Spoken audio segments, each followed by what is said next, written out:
So what is up mga kahabi? Ngayong araw nga pala i-update ko kayo kung anong meron tayong mga breeders na molly at saka swordtail. Dahil kahapon ay may pinuntahan tayong isang breeder ng swordtail at saka may mga mollies din siya at doon tayo nakabili sa kanya. Bad news mga kahabi dahil yung isang molly na binili natin sa kanya para i-breed ay namatay. Pero bago siya namatay mga kahabi ay nakapagbilin pa siya ng mga fry, 10 piraso. Ito nga pala yung molly na breeder mga kahabi na namatay. Lartail na female. Nasasayangan ako pero wala na tayong magawa dahil nangyari na. Doon na lang tayo bumawi sa mga fry mga kahabi at ito nga pala yung mga fry na naiwan niya. 10 fry lang to mga kahabi. Sana naman may makuha tayong quality na breeders dito kahit 5 piraso lang. Ito pala yung nabili nating balon molly sa kanya, lartail na marble. So ito yung kasama nung namatay na balon molly. Isa na lang kasi nga namatay na yung isa. Ito na lang yung gagawin nating breeder pero malay natin baka madagdagan pa to.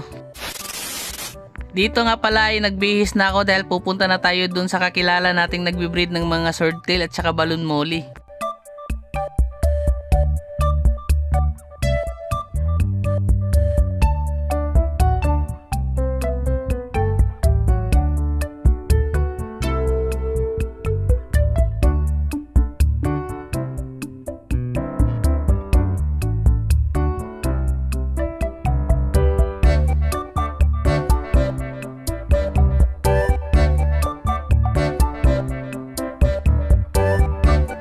A few moments later.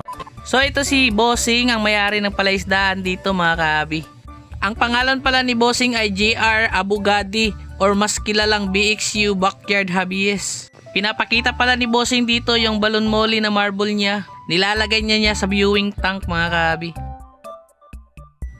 At ito nga yung balon molly ni Bossing, marble na lartail mga kahabi. Sobrang solid at ang gaganda ng kulay. Nakakuha tayo ng tryo sa kanya dahil gagawin nating mga breeders mga kahabi. So, madaming isda dito si Bossing, mga swordtail, gapi. Ito yung mga gapi ni Bossing. Gapi. Ito parang dragon purple ata to.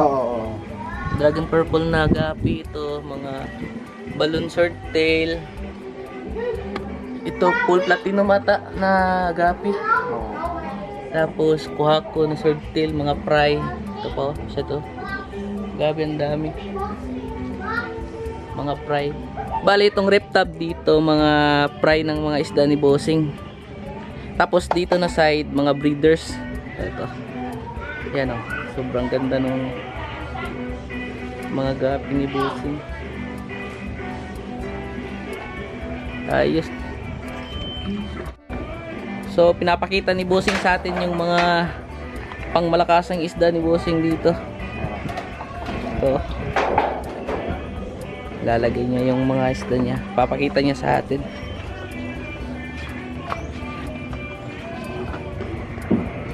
Kinukuha niya.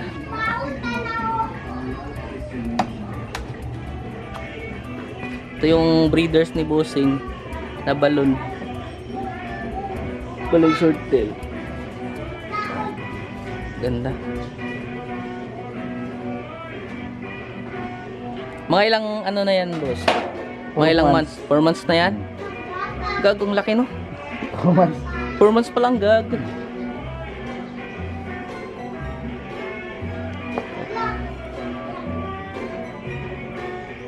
Sarap. So isa din to sa mga breeder ni Bossing yung kuha ko na balon swordtail. Gag. Ang ganda tingnan, bros. Nanganak na po ba yan, boss? May mga... O na yung mga fry, pero Mga- wala pa nag-drop, mga ubanig sa una.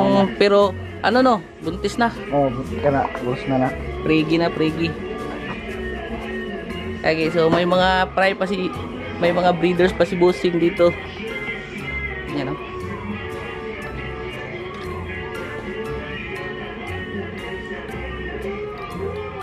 Gago. Nasa mga jumbo size na yung mga breeders ni Bossing. O, nagsirin na. Parang si Reyna daw. Sarap. 2 hours later. Dito mga kahabi ay nag-uusap kami ni Bossing paano niya inaalagaan yung mga swordtail niya at bakit ganun kalaki. Aside sa magaganda yung isda, yung area ni Bossing ay maganda at saka malinis pa. Napaka-organized ng pagkakalagay ng mga rep tab mga kahabi.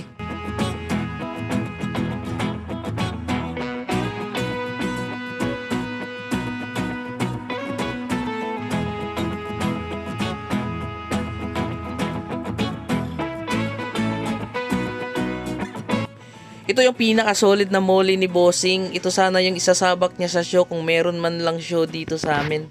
Ganda ng muli yun.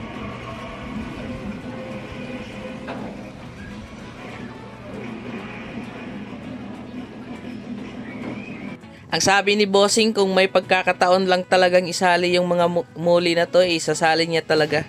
Aside sa maganda yung kulay mga kahabi, napaka-solid ng dorsal ng molly na yun. Wala ka talaga makikitang fault.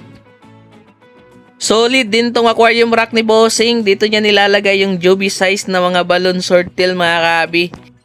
Maganda kasi kapag naka-individual yung mga Joby size na mga balloon swordtail, mas mabilis silang lumaki.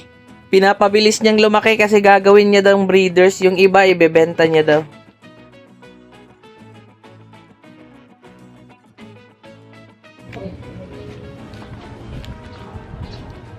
So ang mga laman nito, mga maliliit na balloon swordtail, airtail. Dito niya pala pinapalaki. Para i-out din niya to. Kapag lumaki na, ibibenta niya din. Ito. May mga male din dito na mga muli. Ito. Yan. Ito isa. Ano? Mga lartail. Yan. Magaganda din to. May mga planggana din dito si Bossing na pinaglalagyan niya ng mga balloon molly at balloon swordtail. At dito nga tayo nakakuha ng isang tryo ng balloon molly mga kahabi dahil nagandahan ako sa kulay nito. Dito niya pala nilalagay yung mga balloon swordtail, sineseparate niya muna bago i-ship. Maganda din tong mga balloon molly na nandito sa planggana mga kahabi dahil nga napakasulit ng kulay nito.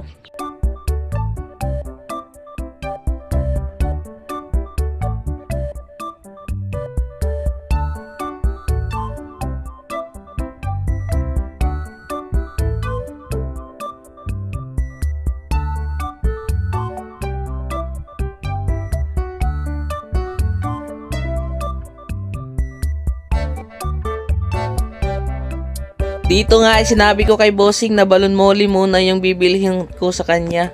Sabi ko sa kanya sa susunod na ako bibili ng mga balloon swordtail dahil nga pinapalaki pa niya ito. Solid din yung mga gapi ni Bossing, baka siguro kukuha din ako ng pang-breed nun, yung blue topaz at saka purple dragon. Dito nga ay pinapakita ko na yung mga nabili nating mga balloon molly na gagawin nating mga breeders. Dalawang tryo nga lang pala to yung mga nabili natin pero napakasulit ng mga kulay mga kahabi.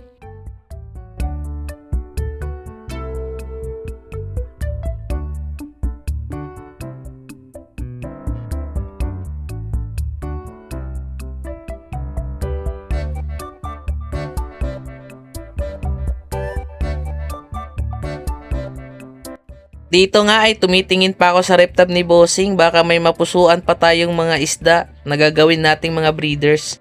At nagandahan nga ako talaga dito sa albino blue topaz na gapi ni Bossing. Sabi ko sa kanya babalikan ko tong albino blue topaz at bibili ako ng pang breeding materials natin. At nakauwi na nga tayo sa bahay mga kahabi at nilagay ko na dito sa mga aquarium yung mga nabili nating mga balloon molly na gagawin nating mga breeders. Binabad ko muna yung mga balloon molly dito sa aquarium ng 10 minuto bago ko muna sila i-release dito. Nung sa ganun ay hindi ma-stress yung mga balloon molly. Kaya siguro namatay yung isang lartail dahil sa pagli-labor niya. Pero move on na tayo, focus na lang tayo dun sa mga binigay niyang prize sa atin. At dito nagtatapos yung vlog natin mga kahabi. Huwag kalimutang mag-like, comment, and subscribe. So, see you on the next video. Peace out!